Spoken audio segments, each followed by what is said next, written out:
दूसरा जो पॉइंट अगर हम देखें खुदावंद के कलाम में से, खुदावंद के कलाम में लिखा हुआ है मुसीबत और परेशानी में हम दुआ करते हैं।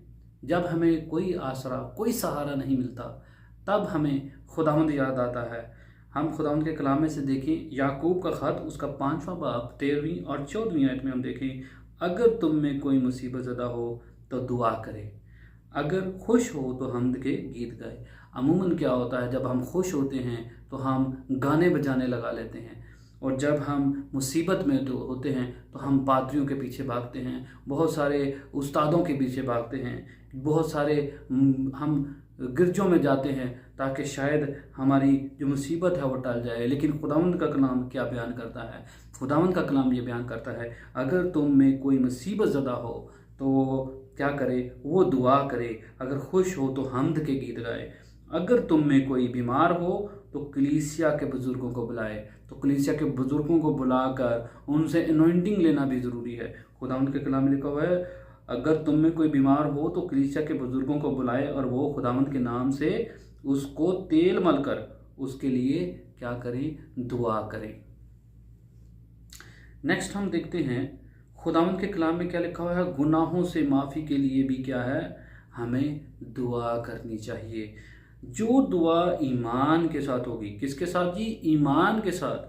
जो दुआ ईमान के साथ होगी उसके बायस बीमार बच जाएगा और खुदावंद उसे उठा खड़ा करेगा, और अगर उसने गुनाह किए हों तो उनकी भी माफ़ी हो जाएगी। तो खुदावंद का कलाम ये बयान करता है हर वो दुआ जो ईमान के साथ। और अगर हम खुदावंद के कलाम में से यीशु मसीह के तमाम मौजज़ात को देखें तो मौजज़ात तभी होते हैं जब ईमान होता है। जब ईमान किसी शख्स के अंदर होता है तो उसकी ज़िंदगी में मौजज़ा होता है। अगर ईमान नहीं तो मौजज़ा नहीं। अगर हम अपनी ज़िंदगी में मौजज़ात पाना चाहते हैं, अगर हम अपनी गुनाहों को इकरार करके उनसे मुआफ़ी मांगते हैं, तो हमारा आसमानी बाप जो है वो हमें मुआफ़ करता है, वो हमें मुआफ़ करने की कुदरत रखता है।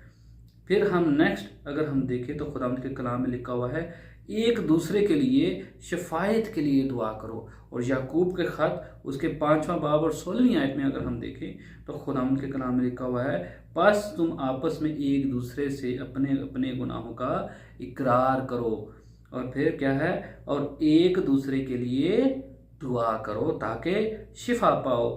रास्तबाजी की दुआ के असर से बहुत कुछ हो सकता है।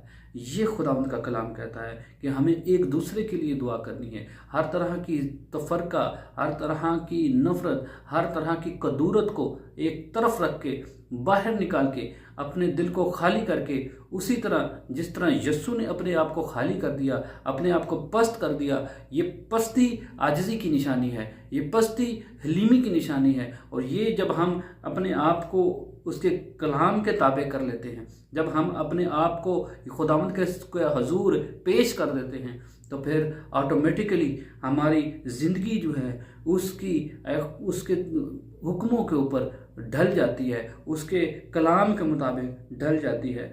खुदा जो है हम लोगों को कुम्हार की तरह, जैसे कुम्हार मट्टी को एक अलग रूप देने के लिए अलग करता है दूसरी तमाम मट्टी से, और फिर उसको एक अलग शेप देता है, इसी तरह हमारा खुदावंद जो वो अपने कलाम के वसीला से हमारी ज़िंदगियों को ढालता और निखारता है।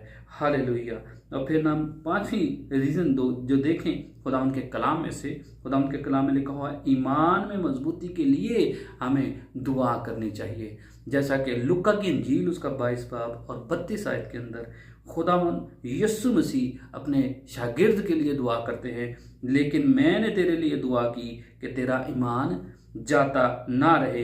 क्यों? और जब तू रजू करे तो अपने भाइयों को मजबूत करना। ये वजह थी ताकि उसका ईमान ना जाता रहे, ताकि वो किसी के लिए ठोकर का बायस ना हो। इसलिए खुदावंद यीशु मसीह ने अपने शागिर्द पतरस के लिए दुआ की, क्योंकि उसको 3 मरतबा यीशु का इनकार करना था जब यीशु को सलीब दिया जाना था। और लिहाजा खुदावंद खुदा खुद अपने शागिर्द के लिए दुआ करता है ताकि वो शख्स जिसके ऊपर खुदावंद ने अपनी कलीसिया की बुनियाद रखी, उसके लिए यीशु मसीह दुआ करता है। उसकी बेस जो है वो ईमान है।